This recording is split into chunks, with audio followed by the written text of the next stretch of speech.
Vamos a resolver el ejercicio B2 aparecido en la prueba de la EBAU de Química de junio de 2023 en Andalucía.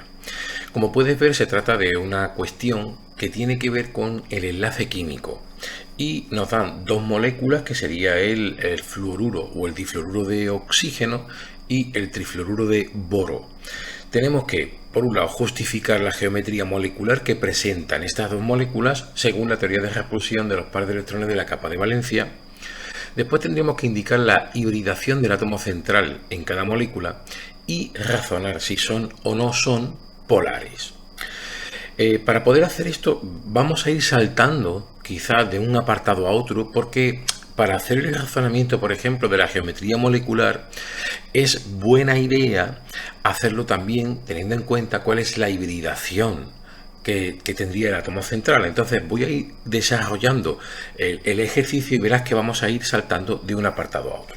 Empiezo por el apartado A y para poder hacer poder justificar la estructura o la geometría molecular, mejor dicho, quizá lo más adecuado sería tener en cuenta las configuraciones electrónicas externas de cada uno de los átomos que intervienen en las moléculas.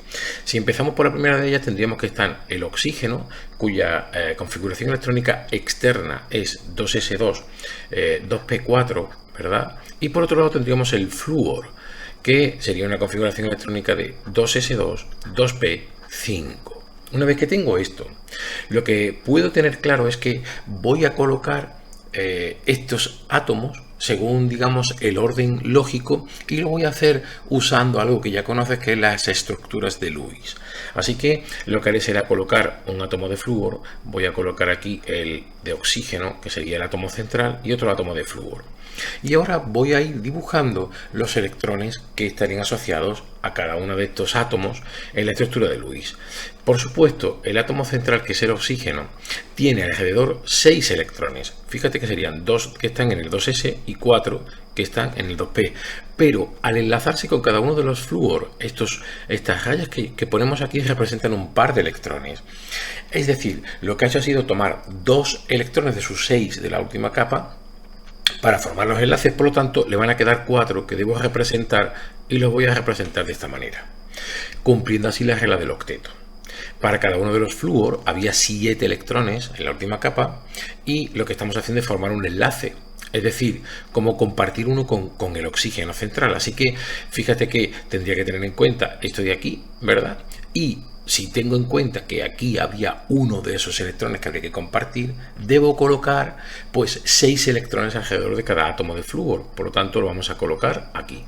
Esto simplemente es un recordatorio de cómo tendrías que hacer esto, y de esta manera, cuando cuentas electrones, efectivamente te quedan también 8 para cada flúor. Una vez que tengo esto, fíjate en algo curioso, y me voy a ir ahora sí a lo que sería el apartado B.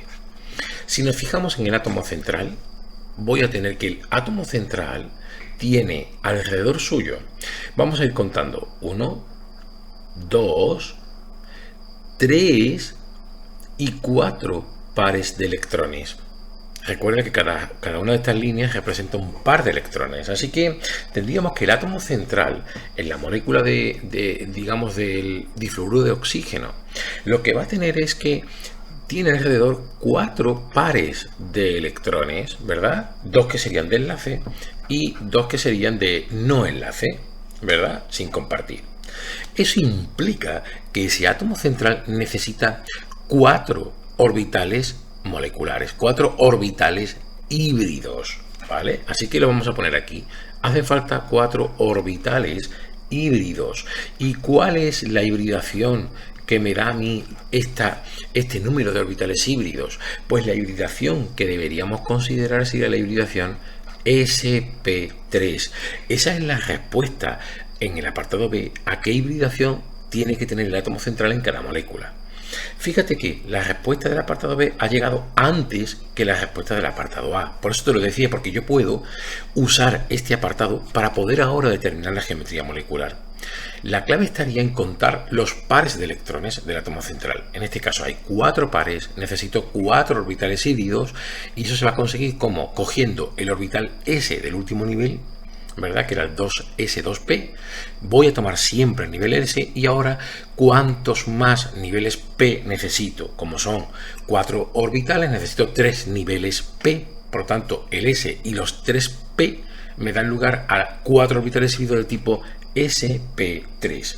Una vez que tengo esto claro, ahora sí que puedo irme a dibujar la geometría molecular de la molécula que tengo en cuenta. Y sería, vamos a ponerla aquí, esta. Fíjate, me quedaría el átomo de oxígeno, aquí me quedarían los átomos de flúor y voy a colocar aquí los pares de electrones. ¿Esto a qué se debe? Se debe a que como hay 4 pares de electrones, como la hibridación es sp3, que ya lo hemos visto, esos 4 pares de electrones se ponen lo más alejado posible unos de otros y eso se consigue formando un tetraedro. De manera que, y esto es importante, la estructura electrónica sería tetraédrica, pero los pares de electrones que corresponden a los electrones que no están enlazados, este y este, esos pares de electrones tú no los ves. Así que lo único que ves serían los enlaces al flúor.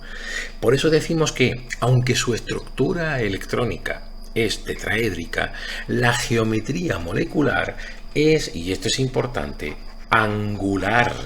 Recuerda que es porque no ves los pares de electrones que te he marcado en azul. Ya tenemos el caso de la primera de las moléculas. Nos vamos a ir ahora a hacer la segunda de las moléculas. En este caso, nuestra molécula va a ser la de trifluoruro de boro. Por lo tanto, vamos a tomar ahora el boro y el flúor, que es exactamente igual que antes. El flúor también lo podemos poner como 2s2, 2p5, ¿verdad? Y para nosotros el boro será 2s2, 2p1. Aquí va a estar la gran diferencia.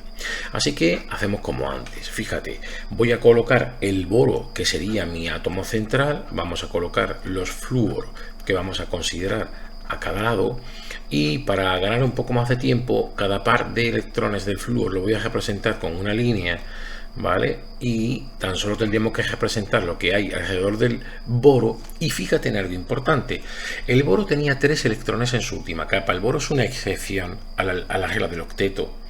¿Por qué? Porque comparte esos tres electrones de su última capa y lo hace formando 3 enlaces. Por tanto, lo que tendrían serían 6 electrones alrededor, ¿vale? 6 electrones, es decir, lo que va a tener, y lo ponemos aquí abajo, es que el boro tiene 3 pares de electrones. Fíjate que eso es una diferencia muy grande. Luego necesitamos 3 orbitales, vamos a ponerlo así, 3 orbitales híbridos para poder colocar esos 3 pares de electrones. ¿Y cuáles son los orbitales híbridos que suman 3? Pues sería cogiendo el S y 2 de los P. Luego son orbitales híbridos del tipo sp2. Ahí tienes la respuesta al apartado B, como te decía, ¿verdad? Que podíamos ir saltando de un apartado a otro. Claro, una vez que sé que son 3 pares de electrones los que tengo que colocar, la pregunta sería, ¿y cómo se colocan en el espacio? Fíjate que la forma de colocarlo sería, podríamos decir, como en los vértices de un triángulo. Así que yo podría dibujar la molécula de esta manera que vas a ver aquí. Yo podría colocar el boro como átomo central y después colocar aquí esto, formando un triángulo, pues los flúor a los que está unido, ¿verdad? Decimos que esta geometría molecular es una geometría triangular plana. Esa sería la respuesta, formando un triángulo y la molécula es plana. En este caso sí coincide la estructura electrónica con la geometría molecular, porque el boro no tiene pares de electrones sin compartir. Así que tú estás viendo todos los pares porque están formando enlaces. Esa, digamos, sería un poco la idea que tendrías que tener en la cabeza. Aquí coincide la estructura, ¿verdad?, de los pares de electrones, la estructura electrónica con la geometría molecular. De esta forma ya tenemos resuelto los 2 primeros apartados. Y nos vamos ahora al tercer apartado. El tercer apartado lo que me dice es que tengo que razonar si son o no polares cada una de las moléculas. La primera molécula es tremendamente fácil. ¿Por qué? Pues porque vamos a reproducir aquí un poco la estructura que hemos dibujado antes. Esta es muy fácil porque fíjate que en esta estructura que decíamos que era angular hay pares de electrones sin compartir. Y cuando esto ocurre, puedes tranquilamente concluir que se trata de una molécula polar. Es decir, cuando haya pares de electrones sin compartir, la molécula es polar. Y no hace falta razonar más, simplemente ese sería el motivo. Y nos vamos a la siguiente. En el caso de la siguiente, si reproducimos nuevamente, ¿verdad?, esa estructura que hemos marcado antes, que la vamos a poner aquí, así. Fíjate ahora en una cosa curiosa. El flúor es un elemento que es más electronegativo que el boro. Eso quiere decir que el enlace flúor-boro es un enlace que está polarizado y habría que pintar el momento dipolar de esta manera. Así que el momento dipolar para este enlace, ¿verdad?, es un momento dipolar que es distinto de cero. Es decir, tiene un valor. Y además yo sé que apunta hacia el flúor porque es más electronegativo. Pero la molécula tiene una geometría que es simétrica. Fíjate que si pintaras este mismo vector, pero en cada uno de los enlaces, lo que tendría sería 3 vectores concurrentes, cuyo punto sería el boro, ¿verdad? Y que la suma de los 3 ha de ser igual a 0. Eso quiere decir que si yo sumo cada uno de los momentos dipolares, lo que obtengo es 0. O lo que es lo mismo, y aquí viene el razonamiento que deberías hacer. Es decir, el momento dipolar total para la molécula es 0. Por lo tanto, como la molécula no tiene un momento dipolar, decimos que la molécula es apolar. Esa sería la forma de razonar cómo queda la polaridad para esta última molécula. Si te ha gustado el vídeo, por favor, le das al dedo hacia arriba y si te suscribes al canal, me ayudas a seguir haciendo vídeos como este. Muchas gracias.